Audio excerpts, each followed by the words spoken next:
Hello everyone, I'm John Orchard, OMFIF's CEO. We've spent 6 months compiling the 7th annual GPI, the comprehensive worldwide survey of public investors, central banks, wealth management funds and similar institutions. There were 750 of them with 40 trillion assets under management, so they're enormously influential and will of course have a huge impact on the post-crisis recovery. ESG, environmental, social and governance issues, needless to say, are growing hugely in importance to these institutions. 93% of them expect ESG to be industry standard within 5 years.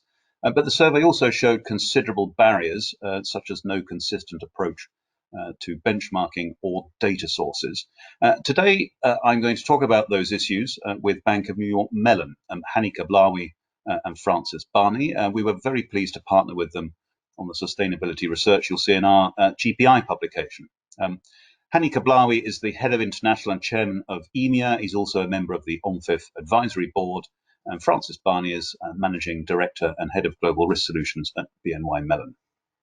Hani, if you don't mind, I'll start with you. How do you see the pandemic refocusing public investors' attitudes to sustainability?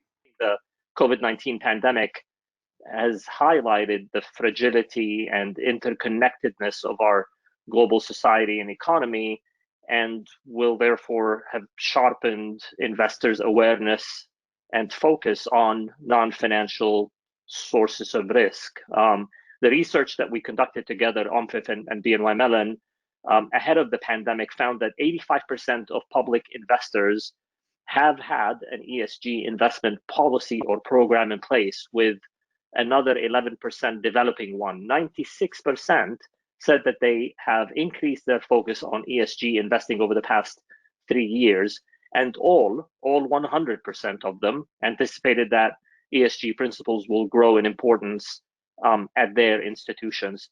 Now, arguably, the pandemic could be a catalyst for further ESG focus. If ESG factors that individuals have always cared about but never really focused on continue to be exacerbated in a post-pandemic world, this has the potential to heighten the need to understand investments through an ESG lens with really greater granularity and definition. COVID-19 has not just sharpened investors' attention on non-financial sources of risk. The pandemic's also playing a role in broadening the focus of ESG risks deemed important by investors to concerns such as biodiversity, environmental loss, health, and social issues. Our OMFIF BNY Mellon survey was conducted prior to the onset of COVID-19. 69% of respondents to the survey cited systemic environmental risk as very important to them, compared to less than 30% for governance and social risks. It'll be interesting to see whether this will change over time. I think ESG factors may not be as static as some might assume, and we could see a rebalancing of priority areas to coincide with changing perceptions in our broader society. Thanks, Hani. Francis, for long-term investors managing public assets, what kind of ESG strategies do you see emerging as the dominant choices?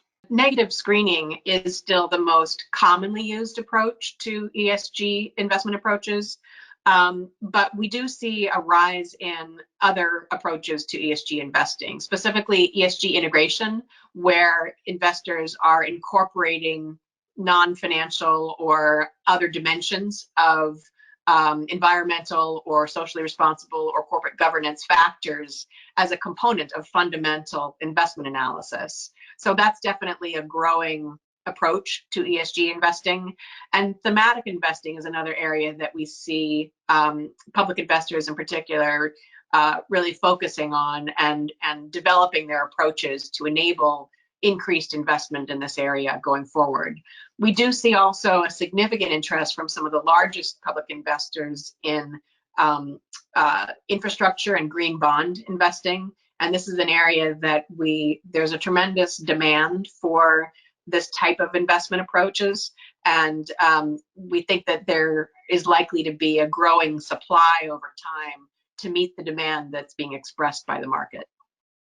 Thanks, Francis. Moving to barriers to ESG investing, which are the ones that you see as most significant, and how do you think we can overcome them? So there's a tremendous demand for ESG information, and the biggest barrier, I would say, is the ability to access the information and the education. So everybody is interested in doing more and learning more. The information, there's a lot of information out there, and there's almost too much because sometimes it conflicts. And so in order to develop the expertise to be able to sift through the available ESG information and to develop the missing ESG information, there's a tremendous need in the market for increased education, as well as increased sources and interpretations of data. So some of the things that we think are necessary in the market are approaches to manage the varying data capabilities and approaches to interpreting and normalizing the data that's out there so that investors can have the ability to statistically analyze and invest appropriately. Thanks, Francis. Hani, in your opinion, in the next, say, 12 to 24 months, which ESG investment themes do you think will be dominant? And is there anything in relation to this that BNY Mellon is doing to prepare? I think technology is a key enabler, and that'll remain a very important consideration as we look towards the development of ESG investment policies, principles, and practices. I think technology can help to improve transparency and through it, the understanding of how to leverage ESG data to conduct investment analysis on a more granular level. This is going to be fundamental, I think, to supporting better alignment of investors' sustainability-led objectives and their investments, catering for the fact that these objectives can be inherently individualistic, different, diverse from one investor to another. Thank you, everyone, to listening, and thanks in particular to our partners at BNY Mellon who worked with OMFIF on this extremely important research. It's a long way still to go, and we will follow this area with great interest over the years ahead. Thanks again.